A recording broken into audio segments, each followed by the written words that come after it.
Shalom, friends. This is Eliyahu from Chesed Ve'emet. You can find my site at www.lovingkindness.co.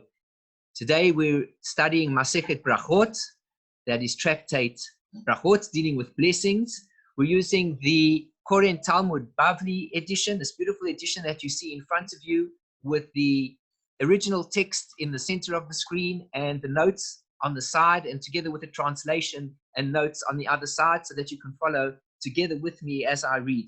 We're currently on Daf Vav Amud Beis, which is page 6b, and we're actually dealing with a section that speaks about the reward for various mitzvahs that we perform.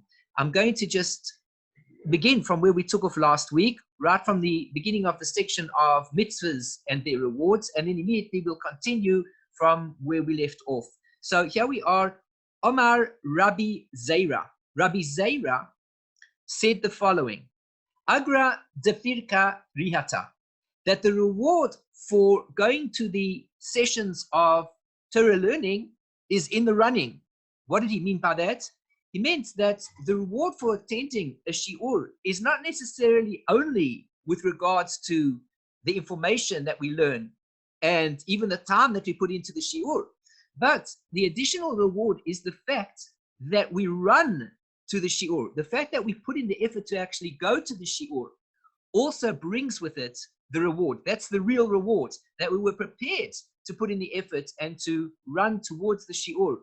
We must never forget that the verse teaches us that b'chol deracheha da'ehu, that we have to know God in all our ways, which means to say that even when we are doing ordinary acts, we must still bring God into those ordinary acts that we're involved in, and therefore we receive a reward for it. Even when one is sleeping, but one is sleeping for the sake of God, so that one has energy to serve Him the next day, then one also receives a reward, so to speak, for that sleep, because the sleep is the part of the process of doing the mitzvot. So too, I could not attend the shiur if I did not get into my car or take a walk to the shiur.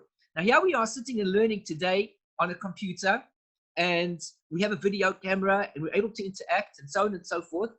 And we must say the following applies to us as well in today's times, that the fact that I've put in the effort to acquire a computer and a web camera, so people can see me, or I can see them while we're learning, or we have here a microphone, or whatever it is that we're using in order to facilitate the shiur. Here I'm using a program that allows me to interact with you. In this particular case, I'm using the program on a free version. But if I had many more people involved, I would have to pay for the version that I'd be using in order to be able to reach all the people. All of these things count in terms of obtaining the reward for the shiur that's given. Because after all, if I did not put the effort in to sit and learn about how to use a computer, how to use the program, buy the computer, buy the web camera, and know how everything works together, I wouldn't be able to give the shiur, and as a result, nobody would be able to be benefiting from the shiur that we're learning from now. So we see over here that this is the principle. The reward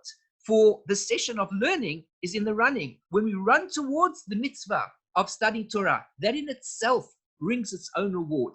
And as we said before last week, sometimes people go to a shiur and they don't really understand what the shiur is all about. Sometimes it's a very technical shiur, very in-depth in terms of Halakhah. And therefore, when the average person might go to a shiur, he doesn't understand it, he might say to himself, well, what purpose is there for me to go to the shiur? The purpose is that there is a reward even for the running towards the mitzvah of going to the shiur itself. Omar Abaye said, Agra dechala duchaka. He takes it one step further. We're not speaking about this aspect of the pirka, which was a particular type of a lecture, but we're speaking about another type of lecture, which is called the Kallah. And the Kallah was a meeting place where shiurim would take place a few times a year, usually before the festival. And what would happen is many people would go to the shiur, and there would be so much crowding that it would be almost uncomfortable to sit and learn in the shiur. So Abaya says that the reward for the Kallah, which again was the type of shiur that many people wouldn't understand, was duchaka, was the pushing. The fact that people have to push against each other and it's uncomfortable. Nevertheless, a person should know that even within that, there is reward. Even if he doesn't get reward for the actual studying, for the learning, because he doesn't understand what's going on. He still receives a reward because he put in the effort and there was still some sort of discomfort. And with the discomfort, he was still interested in being a part of the shiur.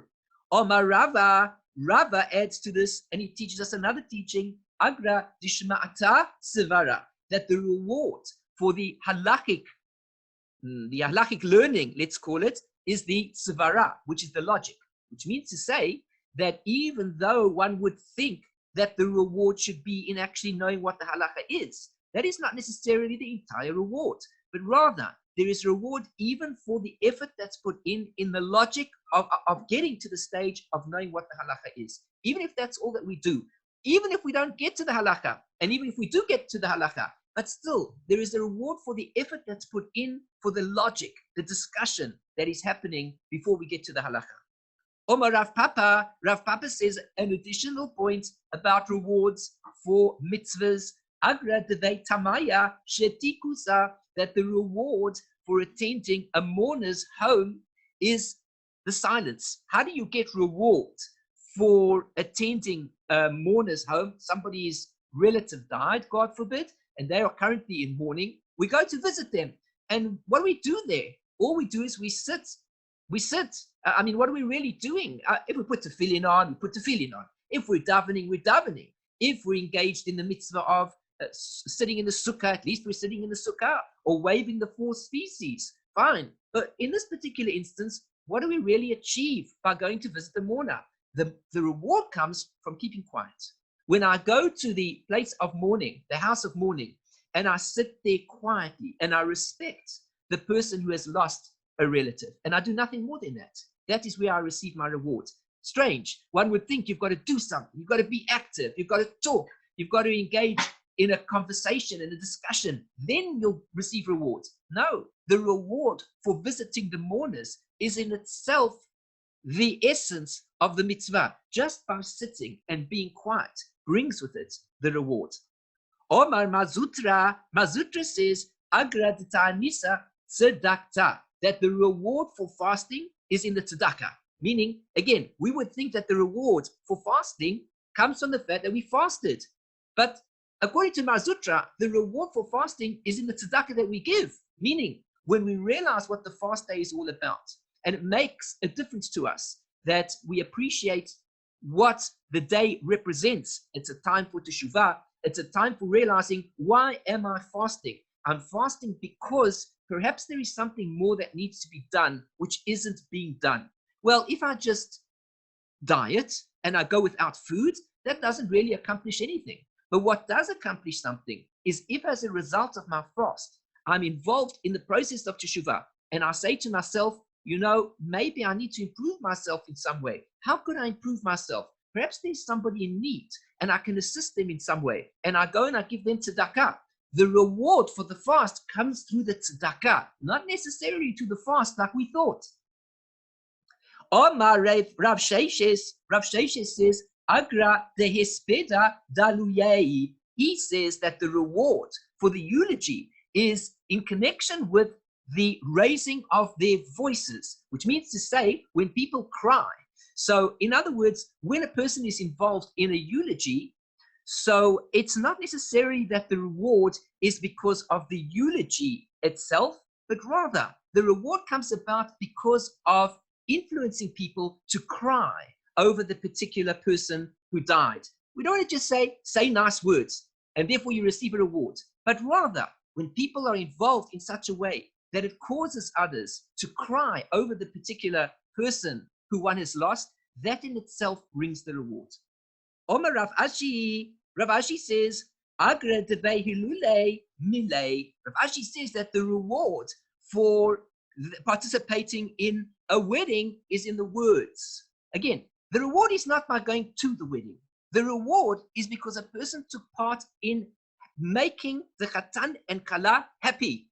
There is a mitzvah when a person is getting married that we have to bring joy to the Chatan and Kallah. The Chatan and Kallah should not have to attend to their own wedding. They are not the ones who are supposed to arrange everything for themselves, but rather People are supposed to make the Chatan and Kallah happy when one goes to a wedding. It's not all about going there and meeting the Chatan and saying to the Chatan, well, where's the wine for me? Well, where's the steak? Where's the this? Why don't I have this? Why don't I have that? Rather, the reward for attending a wedding is only in order to be able to give happiness to the Chatan and Kallah. You go up to the Chatan and you say to him, you're a very special person, and I wish you much mazal and bracha. How can I help you to begin your home? And one goes to the Kallah and one says, wow, you look radiant today. And what type of things do you need in your new home that we can help you to set up your new home? We need to speak out words that are going to make them happy, feel relaxed, feel ready for the new life ahead of them. Because you see, when a Chatan and Kallah, a young man and woman, are about to be married for the first time in their lives, they are quite nervous about what life holds for them. How will they deal with this new lifestyle? They're not used to it. So certainly, if a person himself is married and he knows what married life is about and he knows what it's like to start a married life, he should be able to identify with that. And he should be able to approach the Chatan and Kallah and make them happy with the words that one says. Only good wishes and everything related to making the Chatan and Kallah filled with simcha and happiness. And if one has good words to say about the Chatan and the Kallah, one should stand up by the mic, and instead of the Chatan being required to say words over his own wedding, over his own happiness, instead, if one, for example, is a relative of the Chatan or the Kallah, or one is a good friend, one should stand up and say, you know, I know this person, either this person is my relative through X, Y, and Z, or alternatively, he's my friend, and I want to just say that he is such a wonderful person because X, Y, and Z. And therefore, through this, he brings tremendous happiness to the Chatan. And likewise to the Kallah. The reward for the wedding, for going to the wedding, you want reward? Yes, it's a great thing to go to a wedding. But there is reward even in going to the wedding. When one brings happiness to the Chatan and to the Kallah. Omar Rav Huna.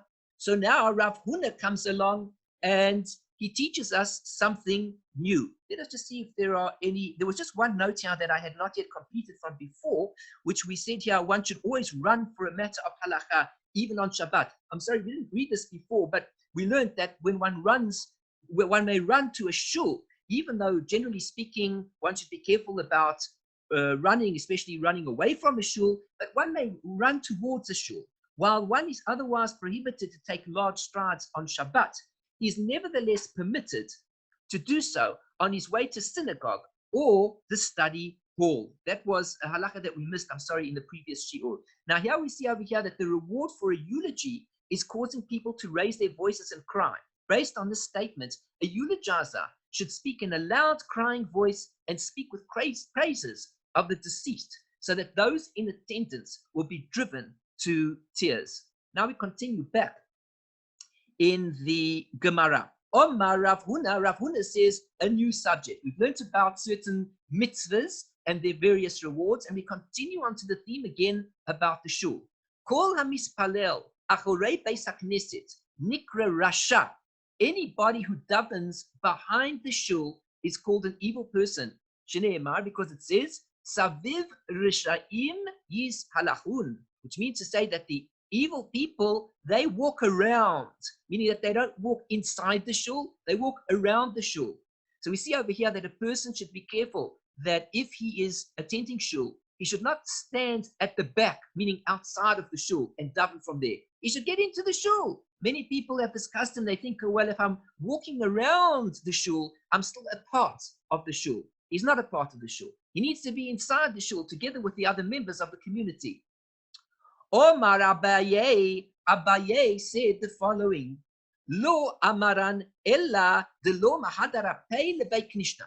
These words that Rav Huna was speaking about were only said with regards to the event where a person had not turned his face towards the shul. Aval mahadara pei lebei knishna. But a person who turns his face towards the synagogue, leis lanba, this is not a problem. So at least if maybe the shul is full or for some reason he felt that he wants to stand a little bit away from some people because it was too noisy or who knows what was going through his mind, Well, they didn't say this about this particular fellow, but the one who davens at the back and he turns his face away, to such an individual, these words apply. Now we hear a story. Hahu Gavra, the Kamitzale Achore Beknishta. There was a story that had happened that there was this particular fellow that he was davening at the back of the shul. And we urge you to be careful, don't daven at the back of the shul.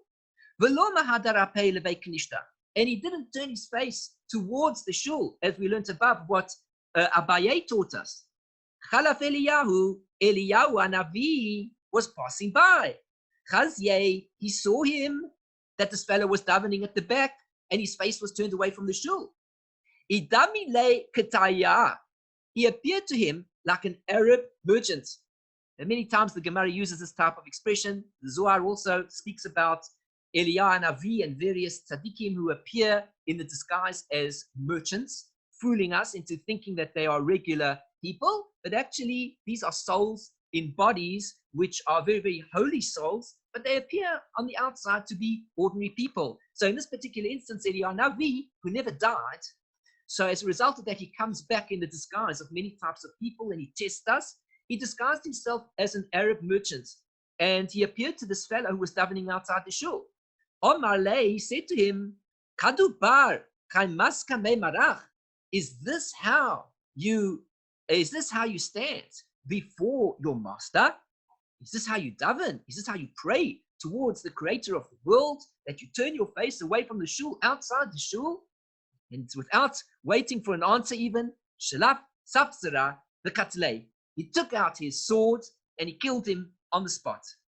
This is quite a strong story, of course, and we don't really know if this is the full story of what happened, because as we'll see in the notes over here, it seems to be a little bit more detailed. Let's take a look at the notes and see a little bit more about what was happening. So Eliyahu passed by and appeared to him as an Arab. The text is difficult. Though the action described is reprehensible, it does not warrant the death penalty.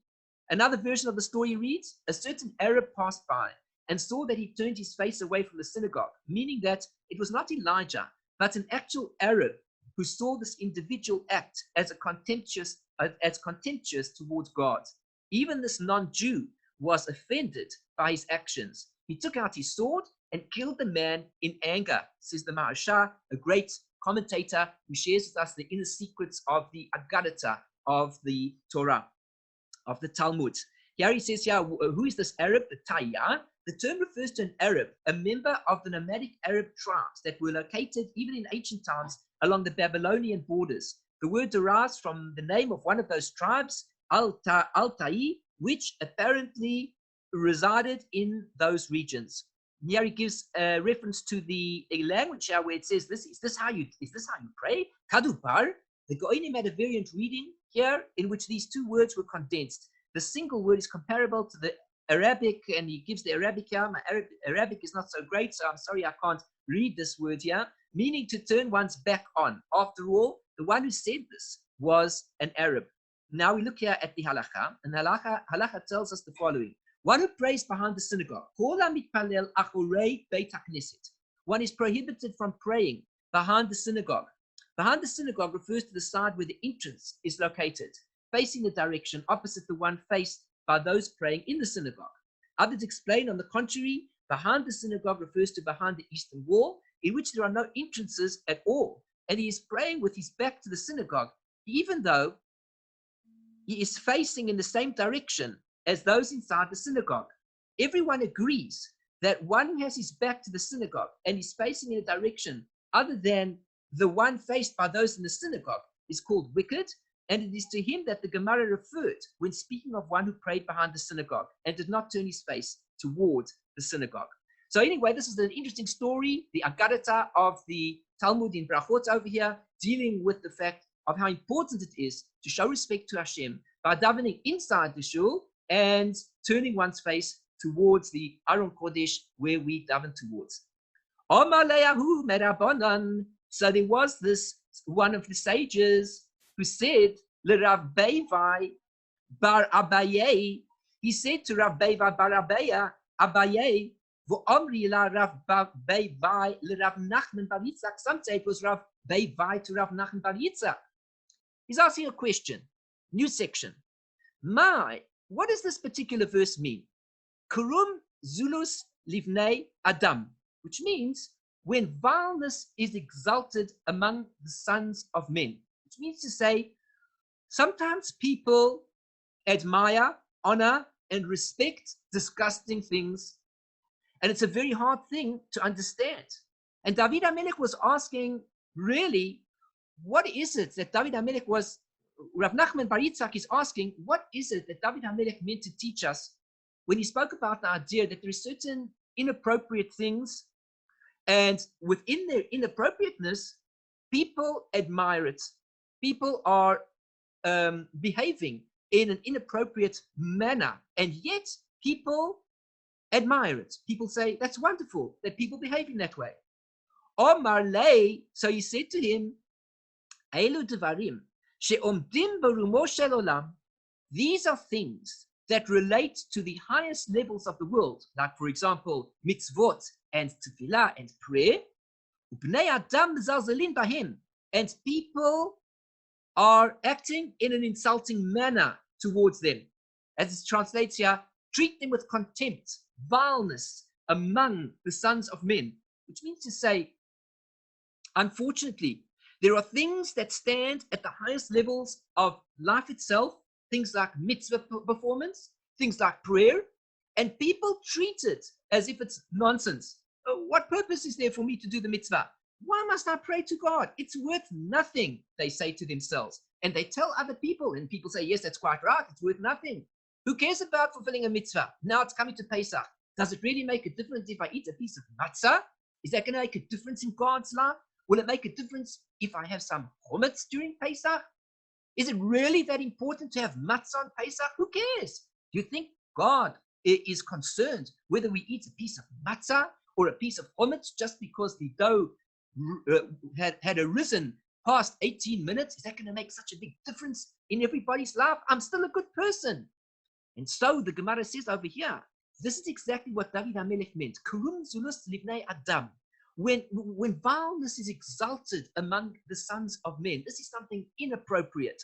These are things that stand at the hearts of the world, and people insult them, and they act in a contemptuous manner towards them. Rabbi Yochanan, Rabbi Elazar, the Omri Tarvehu. Now, Rabbi Yochanan and Rabbi Elazar both taught the following teaching. Since it comes about that a person might need other people, meaning for what purpose? Because he needs money. When a person needs somebody else to help him with money so that he can survive, that he can live, not that he can go on holidays 3 times a year, not that he can buy the latest sports car. He just needs money to live. Panav mishtanot kikrum. And he goes to somebody and he says, please, sir, please, ma'am, can you help me? The Talmud says, Panav mishtanot kikrum, that his face turns colors like a krum. Sheneemar, how do we know that? Because it says, Krum zulus livnei Adam, which means when krum, vileness, but the word is krum, is exalted among the sons of men. This is what we mean. What is vile? Vile is when it is that a person is suffering, they need assistance, and they are forced into having to ask somebody for help. What happens to them? Their face changes color. To what color? To every single color you can imagine. As we see over here, we're just looking at it at the moment. Before we go to the previous note, we're looking at this note here, Krum. This is the Krum in front of us. Those who are looking at the screen can see that a photograph has been taken, and this particular bird over here is called the Krum. Take a look at this beautiful bird. You see that it's black, white, blue. It has a brown belly.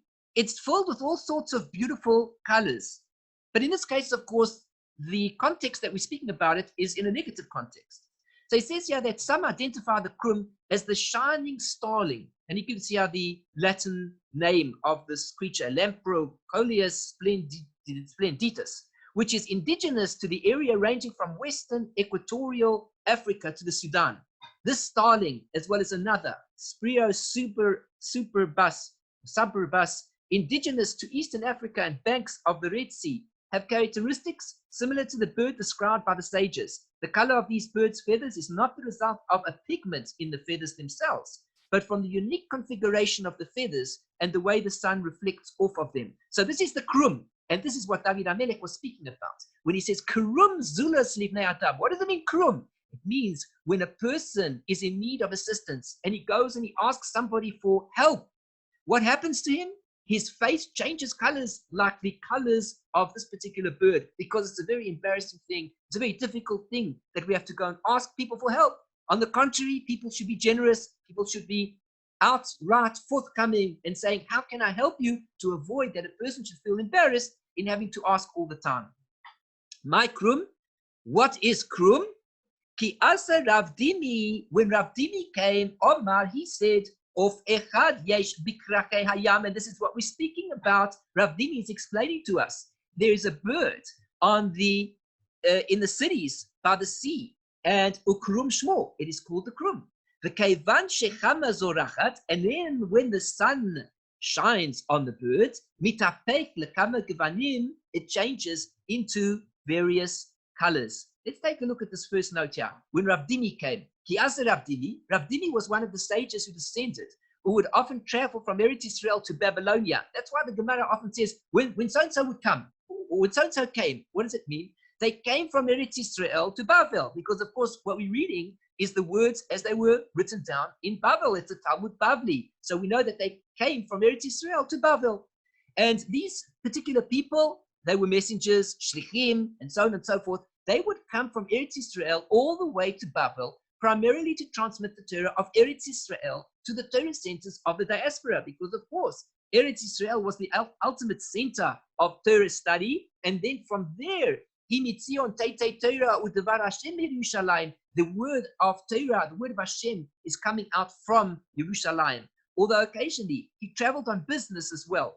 Consequently, many questions, particularly those concerning the Torah of Eretz Israel, remained unresolved until the messenger from Zion would arrive and elucidate the Halakhah, the novel expression or the unique circumstances pertaining to a particular statement that required clarification.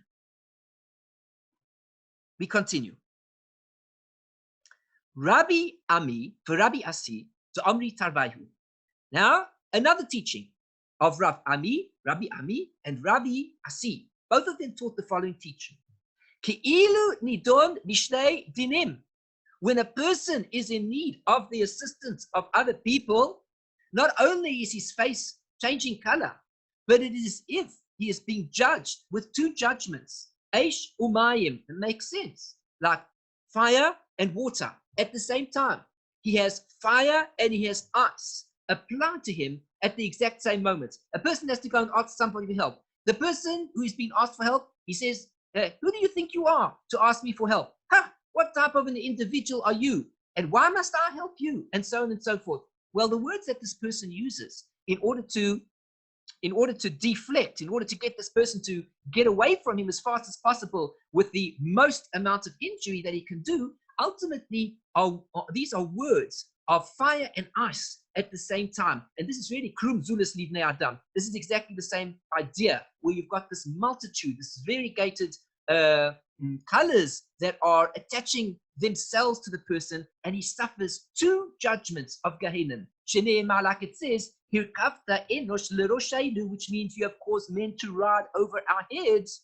Banu ba'eshu b'mayim, we have come through fire and water. What does it mean that God has caused man to ride over our heads? It means that God has set up a system, unfortunately, so to speak, in creation, whereby some people are blessed with huge amounts of wealth, other people are blessed with nothing.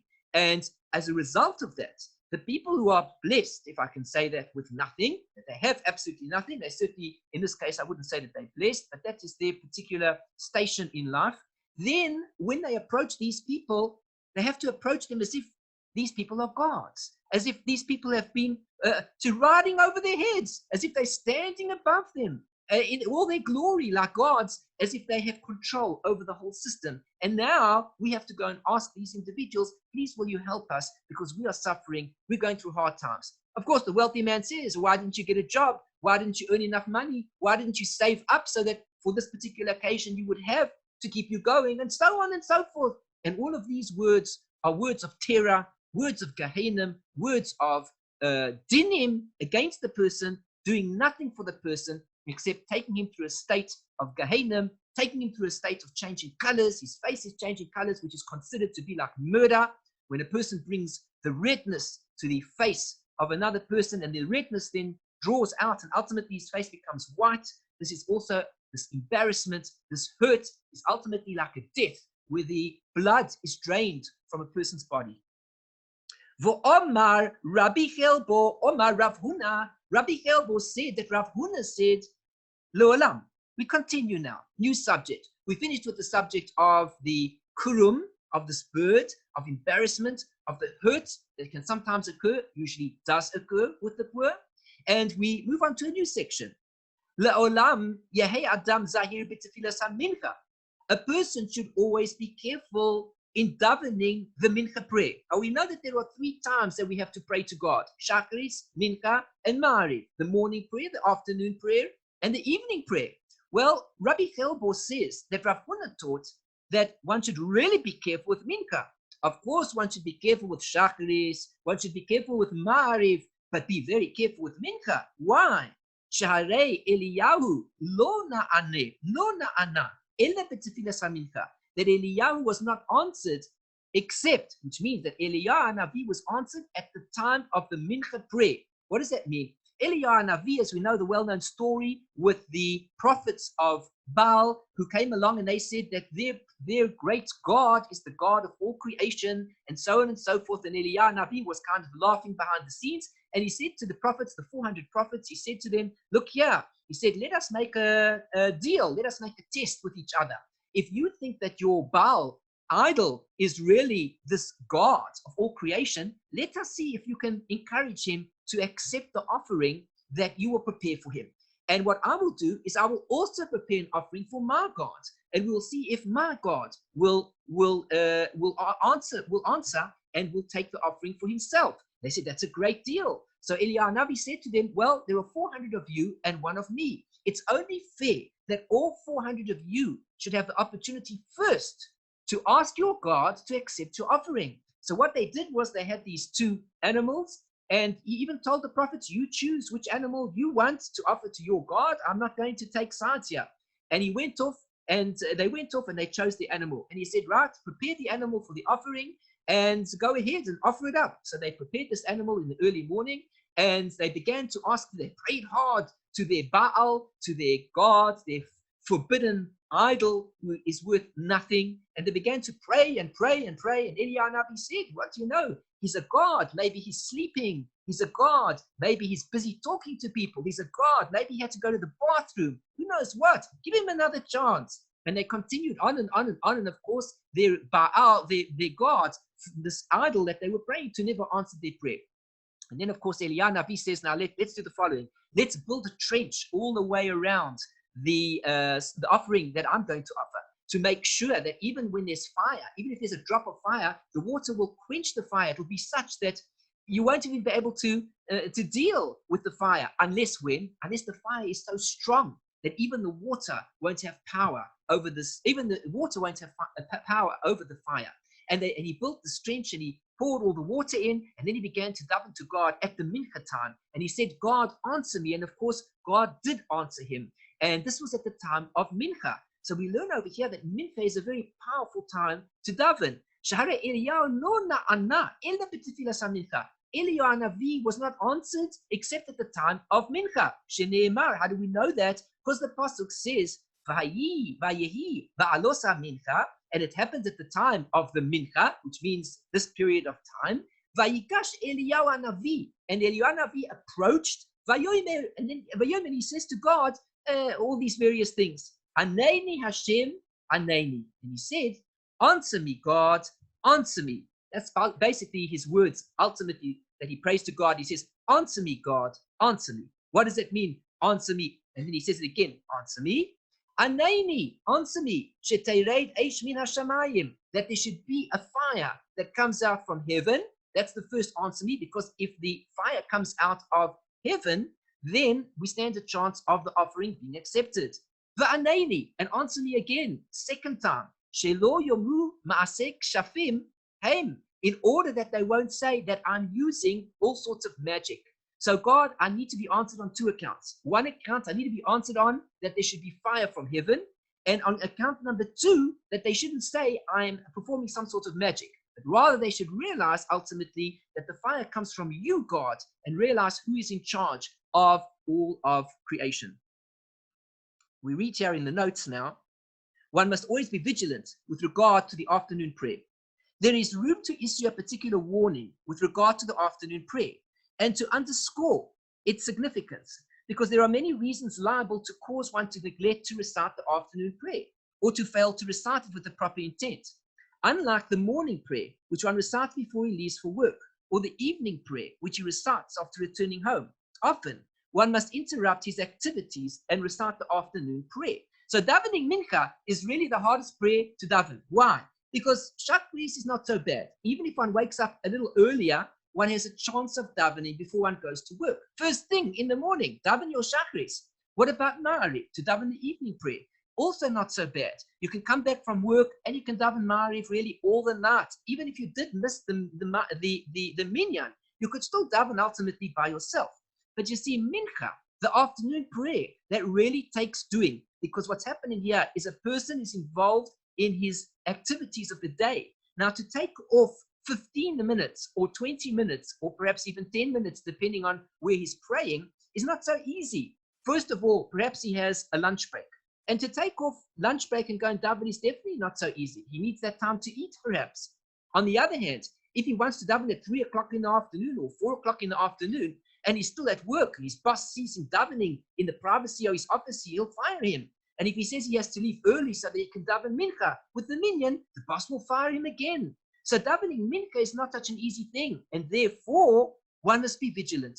Therefore, he is warned more sternly with regard to that prayer. For that same reason, the afternoon prayer is highly significant, as one must disengage himself from all involvements in order to pray. In other words, that's another important point that we weren't thinking about. In order to pray, one has to remove from oneself the activities that one is involved in during the day. He's been involved in all sorts of business transactions, but now he's praying to God. If he's praying to God, he needs to set his mind on his davening, which means he has to get this all out of his mind while he concentrates on his prayer. Rabbi Yochanan, who underscored the significance of the evening prayer, did so because he believed that it too required reinforcement due to the fact that it is optional. And when one is tired, he is liable to take it lightly. That's the evening prayer now.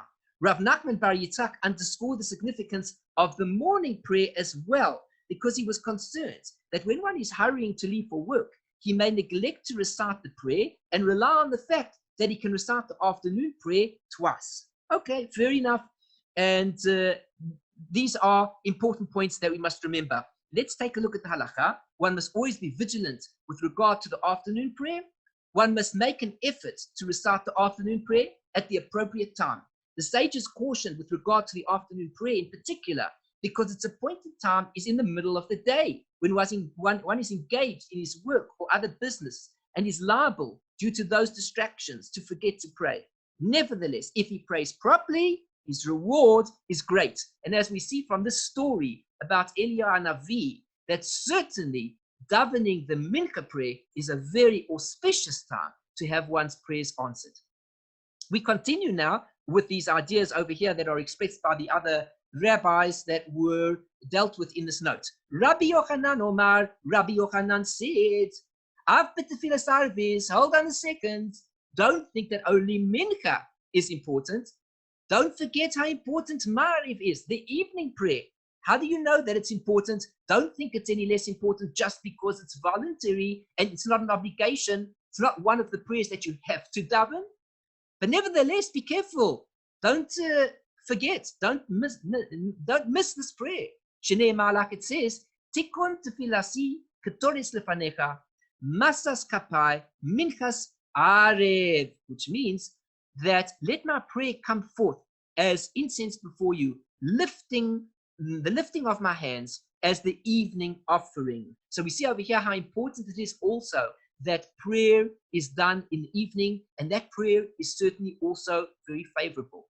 Rav Nachman Bar Yitzchak Omar, Rav Nachman Bar Yitzchak says, according to the note that we read there on the side also, after Tfilat Shacharit, don't think that Shacharit is any less important either. Even the morning prayer, because it says, Hashem boker tishma koli. Hashem, in the morning, listen to my voice. Boker e'erach lecha. In the morning, I will arrange it for you. V'atzapeh, and I'll await, meaning I will await, I'll look forward to you answering my prayer. Bottom line is, Shacharit is important. Mincha is important. Ma'ariv is important. We must not give in to losing out on the opportunity of davening any one of these prayers. In accordance with the Halakhah, of course, everybody should study all the halachot which are related to prayer, which are the most important parts of the prayer, what to do if one is late, what to do if one misses a prayer, what to do under extenuating circumstances. One must, of course, know what all the halachot are and how it applies to one in his individual capacity. Now we come to a new teaching, but it's still based on something that we learned before. Rabbi Chelbo says the following. Omar Rav Huna, he said that Rav Huna taught the following. He said the following. Kol hane'eneh miseudas chatan. Remember we learned about before that the reward for going to the wedding is in the words that we say to make the chatan happy. That's the reward.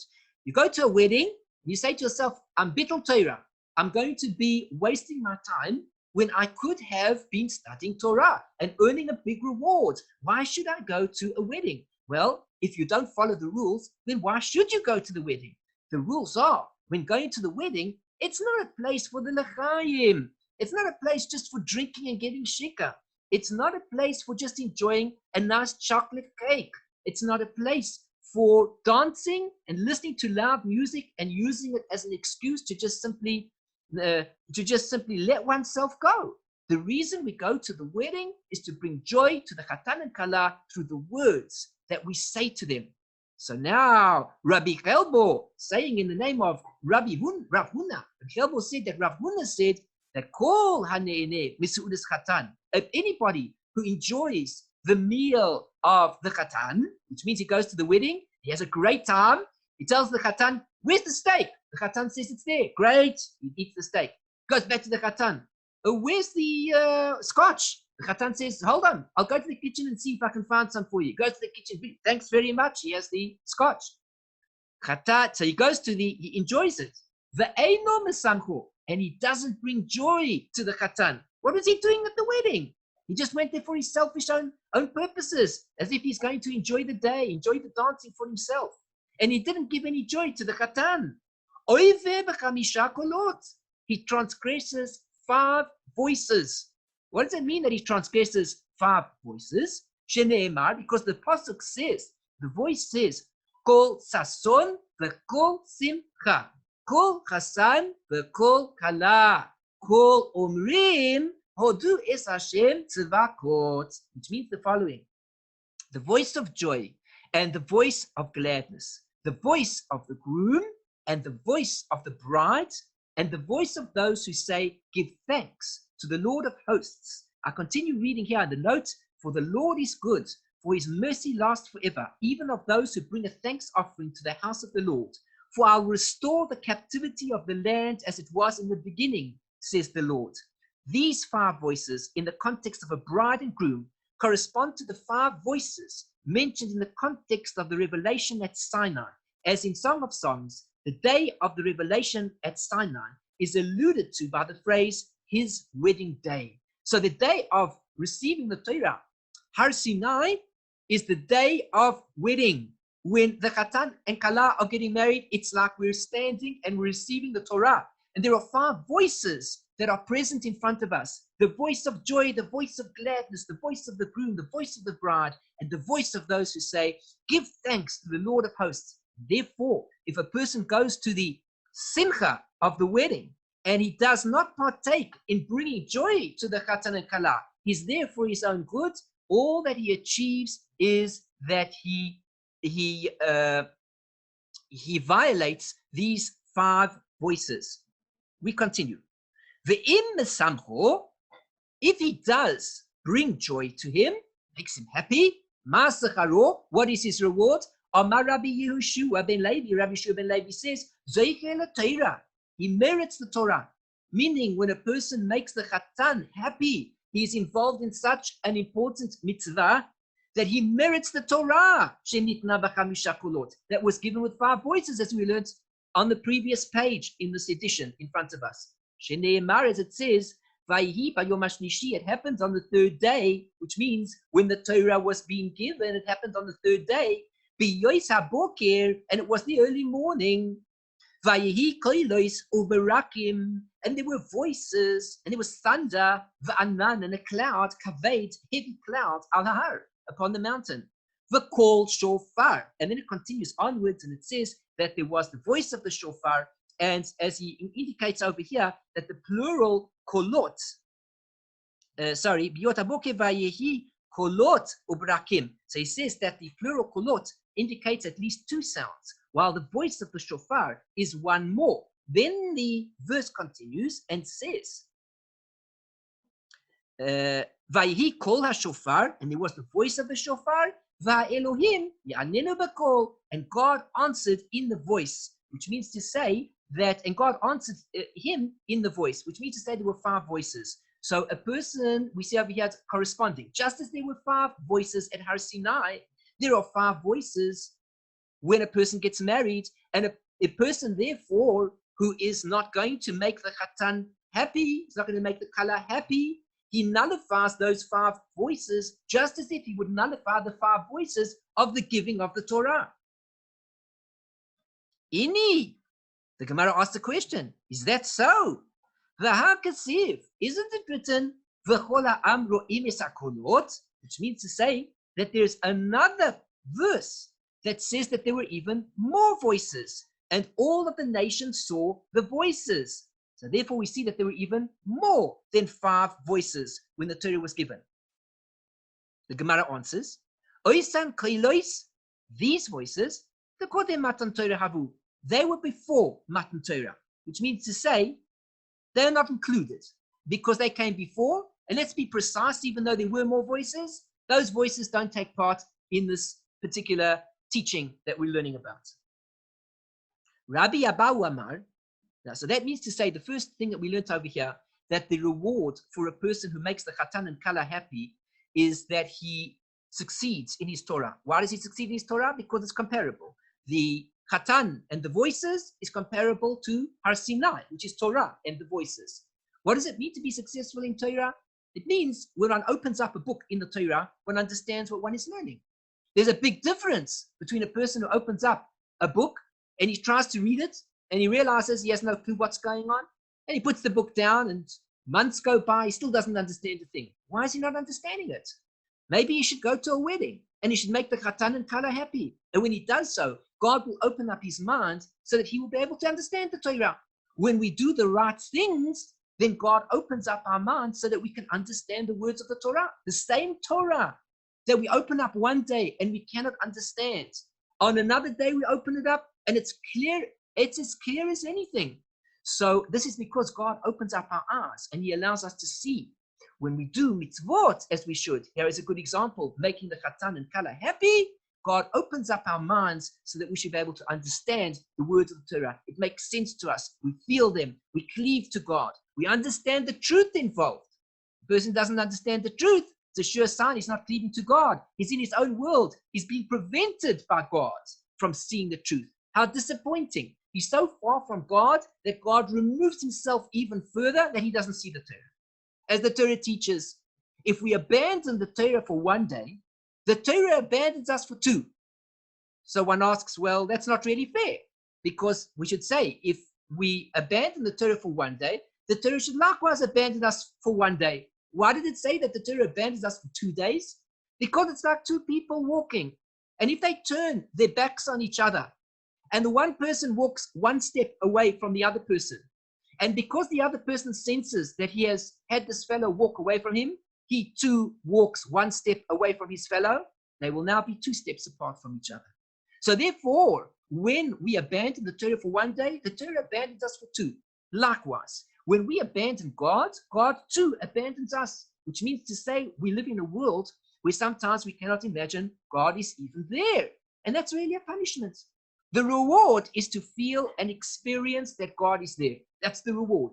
How do we get it?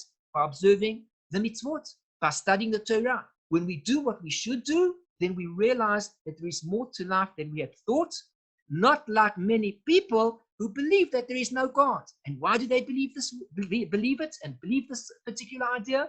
Because they are so removed from God that God too, so to speak, hides himself even further away from the person, making him believe that he isn't even there. So everything is midah keneged midah, measure for measure. We make the Chatan happy, and God makes us happy by helping us to understand the words of the Torah. Rabbi Abahu Amar. Rabbi Abahu says, I'll tell you something else. When you make the Chatan happy, when you make the Kallah happy at the wedding, which is what the mitzvah is, it's ke'ilu hikriv todah. It's as if he's offered a Todah offering, a thanksgiving offering. Shene'emar, because it says, Mevi'im Todah beis Hashem. If you read that whole verse and you go to the end, it says, those who bring a thanks offering to the house of Hashem. So we see over here how special it is when one makes the Chatan happy. It's as if he brought a thanksgiving offering, such a special thing to Hashem, as if to say, thank you, Hashem, for whatever it is that I have in my life, something that we can't do today. We can't bring the thanksgiving offering because we don't have a Beis HaMikdash. We don't have a temple. How can I come to bring a thanksgiving offering? Go to a wedding. Make the Chatan happy. Rav Nachman bar Yitzchak Omar, Rav Nachman bar Yitzchak said, Ke'ilu bana achas mechorvos Yerushalayim. When a person goes to a simcha, to the wedding, and he makes the Chatan and the Kallah happy, it is as if he has built one of the destroyed ruins of Jerusalem. How do we know that? Shene'emar, because in that same verse that we read above in great detail, it says at the end, Ki ashiv es shvus haaretz keberishona omar Hashem. For I'll restore the captivity of the land as it was in the beginning. Which means to say that when a person goes to make the Chatan happy, it's as if he builds up Yerushalayim. Imagine that. Here we are sitting. I'm teaching Torah out of the holy city of Yerushalayim. But the holy city of Yerushalayim is in ruins. Rest assured, there is constant building going on in Yerushalayim. There is constant noise in Yerushalayim. People are constantly building their apartments. When they buy an apartment, they constantly build. The apartment falls apart and they constantly build. And the apartment gets filled with mold, they constantly build. It's never ending. Yerushalayim is in a current state of ruins. When one goes to a wedding, it's as if he's taking an active part in bringing back the ruins of Jerusalem back to where it should be. He actively builds Yerushalayim in the fullest extent so that ultimately it will bring the Geula, and we won't have to continue the constant building that goes on a day-to-day basis, because once again, Yerushalayim will be a rebuilt city, as we say all the time. Even when we finish off, we're now going to do Pesach, and when we finish off our Seder, we say the verse that we hope for next year, when we will be able to be back in Yerushalayim Habenuyah, in the rebuilt Yerushalayim. These are the words that we say, and that is what we are hoping for. How do we get back into the rebuilt Yerushalayim? We get there by bringing simcha to the Chatan and Kallah when they get married. V'omar Rabbi Chelbo, Rav Huna, Rabbi Chelbo said that Rav Huna said, okay, so now we continue with a new teaching. And we read over here that we're reading about Rabbi Chelbo, and we're just reading over here on the personalities that Rabbi Chelbo, also known as Rav Chelbo, was a third generation Babylonian Amora who ascended to Eretz Israel. He was the primary student of and learned most of his Torah from Rav Huna. Apparently, Rabbi Chelbo ascended to Eretz Israel towards the end of Rav Huna's life and was already in Eretz Israel when Rav Huna's body was taken there for burial. In Eretz Israel, Rabbi Chelbo had a colleague-disciple relationship with the more prominent students of Rabbi Yochanan and became one of the leaders and halakhic authorities of his generation. In the field of Haggadah, he was a disciple of Rabbi Shmuel bar Nachmani and cites Haggadic traditions in his name. Rabbi Chelbo resided in Tiberius, where he had ties with Rabbi Yehuda and Nasiya II. The Talmud relates that he was not survived by children. Let us read his teaching. He says that Rav Huna said, Kol Adam sheyesh bo yirat shamayim, anybody that has fear of heaven, devarav nishmaim, his words are heard. This is how you can tell the difference between a person who has fear of heaven and somebody who doesn't. Because a person who has fear of heaven, when he speaks, people listen. People want to hear the words of somebody who fears God, because when they listen, they hear that this is indeed, these are the words of God. This is the Torah. But a person who doesn't have fear of heaven, when he speaks, nobody listens to him. His words are heard. Shneimar, as it says, Sof davar hakol nishma, es ha'elokim yira. The end matter is, all having been heard, that fear God and keep his commandments. For this is all of man. The Gemara explains the end of the matter, all having been heard, refers to the words of one who keeps his commandments. For this is all of the man. One who keeps the commandments has his words being heard. What does it mean? Kizeh kol adam, that this is everything of a person. Omar Rabbi Elazar said, Omar HaKadosh Baruch Hu said, Kol ha'olam kulo lo nivra ela bishvil zeh. The whole world was created only for this person. A person who fears God, the whole world is created for him. His words are listened to because his words are great. His words are holy. His words are powerful. They make an impact on another person. Why? Because he himself fears God. We're going to stop at this point in time because we're now continuing on the same theme over here, and we're going to be stuck in the middle. So we're going to end the shir at this point in time. And I thank you very much for joining me. I hope that you've enjoyed the shir. And if you have, please do click on the like button next to the YouTube, underneath the YouTube over here. Click on the like button, click on the subscribe button to subscribe to my channel, and the bell button to be notified of future shiurim. If you have enjoyed the shir, please comment and share this video with your family and friends. We're really trying to get out there and to reach many, many people. We need your support. Likewise, if you've enjoyed the shiur and find that you're gaining from it, please see our site, www.lovingkindness.co, where you can take part in the activities that we're involved in. You'll see a lot of things that we're doing, and we need your support in all of these things. So I thank you very much for joining me. I'm Eliyahu from www.lovingkindness.co, Chesed ve'emet, and I look forward to another shiur, and I look forward to being in touch with you. Please do be in touch with me through my site, and I would be delighted to discuss any areas of life and Torah with you. Wishing you everything of the best. Shalom, shalom. Bye-bye.